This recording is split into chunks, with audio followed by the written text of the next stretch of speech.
Hello everyone, my name is Anna. You may have seen my video yesterday, which I posted on my Young at Heart Facebook page. And that video was just briefly explaining the fact that I am an inclusive facilitator of the arts, and normally I would be facilitating groups of all different ages and stages through the arts, so meditation, art, music, and movement.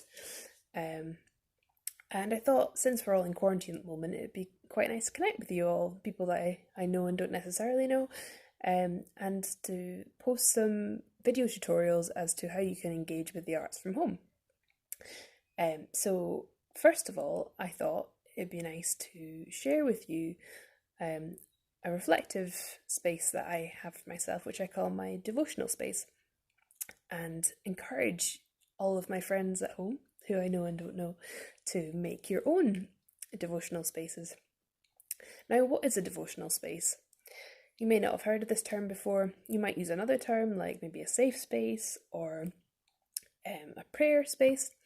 I use the word devotional because my devotional space is somewhere where I come to sit and be quiet and kind of devote myself to myself, really.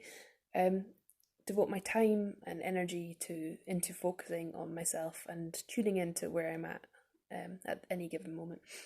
So my family members know that if I come to this space, then I am coming here to be quiet and not to be disturbed for a little while. So I think it's quite important for everyone to have a devotional space, and hopefully have that respected by your family members. Understandably, if you have young children, this could be difficult. But as far as possible, when you come to your devotional space, it is important that you are respected by others in your family when you say, I need some time on my own, and I'm going to go and sit and be quiet for a while, or do whatever you need to do in your devotional space. And so I thought I might take you through my own devotional space and show you the kind of things that I have in it, and encourage you to make your own at home and have a think about what you would like to have in your space, whatever you decide to call it. Things that mean something to you, So I'll take you through what I have here, and you can maybe have a little think about what you'd like to have in your space if you're going to create your own. So first of all, I have this book. It is called You Are Special, and it's by Max Lucado. Now, this book is really important to me because my dad used to read it to me when I was a child, and as he was the local minister to my primary school up north, when we lived up north, he used to come into my class and he would read us stories or tell us different stories or sing with us. And one day he came in and read the story to us, and it stuck with me because it was about the amazing uniqueness of each person and how it's so important that you embrace that and don't let anybody kind of dampen your glow, kind of thing, and always embrace the true person that you are. So that's always stuck with me. I really love this book. So that's one thing I have in my devotional space because I feel like it reminds me of those happy times. Another thing I have in my space is this beautiful fairy box, and I have this in my space because my mum's sister, my aunt, gave it to me when I was very young, and I've had it ever since. And it says, "A Fairy Secret Garden." I particularly like this box because when I was a young child, I was really into fairies and finding them in the garden and things like that, so it's a very special box for me. Another thing I have in my devotional space, another two things, it comes a set, these two little silver foxes.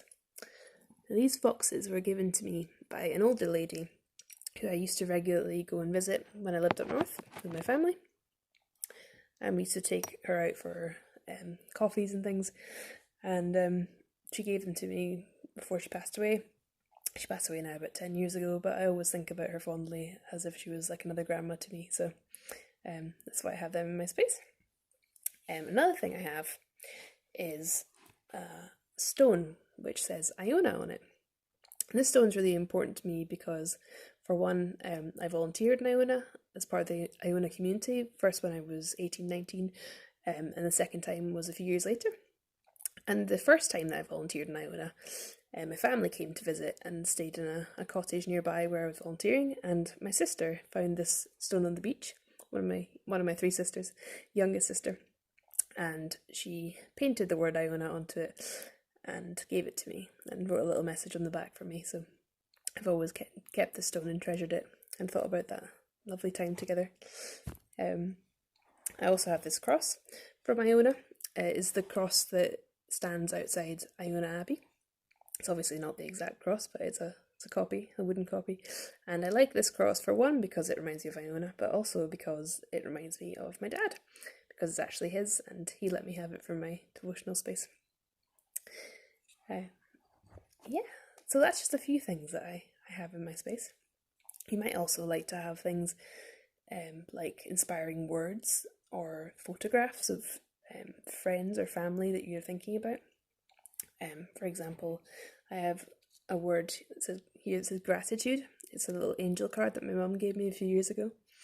I also have this lovely lavender candle because I think it's nice to reflect with a candle burning and a nice smell going while you're reflecting. So it's totally up to you what you would like in your devotional space. But it's important that these things mean something to you and kind of feel like they have a place in this space for you. So I think the important thing about having a devotional space is knowing that you can come, sit, and just feel relaxed within yourself and that you have a quiet space to be, And I think it's also very important for me personally to keep this space fairly tidy so that I know when I come and sit here, I feel very relaxed and kind of clear within myself and within my head. So yeah, try it at home if you feel moved to. It'd be great to hear about how you're getting on with your spaces and if they feel beneficial to you. I've certainly really enjoyed having a devotional space to come to when I'm feeling a little bit lost or need to relax for a while. I can just sit and breathe. So anyway, the reason that I was showing you my devotional space today was that tomorrow at 2 p.m, so Saturday 2 p.m, I will be doing a Facebook live stream and I will be leading you through, anybody who wants to join in, through a meditative reflection time. And I will be sitting at my devotional space, and if you so choose to, you can also sit at yours or somewhere where you feel comfortable. But I thought that this would be a nice introduction to my first set of videos, which are introducing you to my own practice and what I like to facilitate with groups and one-to-ones. So I look forward to engaging with you all at the Facebook live stream tomorrow. And take care. See you soon. Bye bye.